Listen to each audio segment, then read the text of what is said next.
कुंभारवाडी तालुका पन्हाळा येथे गेल्या 8 दिवसांपासून तापाचे एकूण 176 रुग्ण आढळले असून त्यापैकी 16 जणांना टायफॉइडची लागण झाल्याचे समोर आले आहे।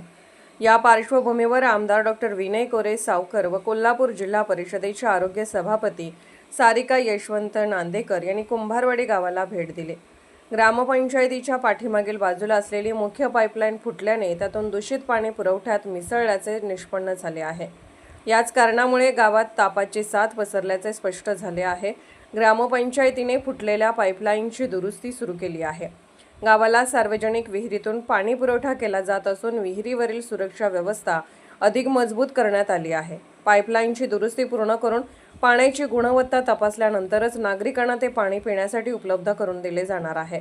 तसेच नागरिकांनी घाबरून न जाता प्रशासनाला सहकार्य करावे असे आवाहनही आमदार डॉक्टर विनय कोरे यांनी यावेळी केले।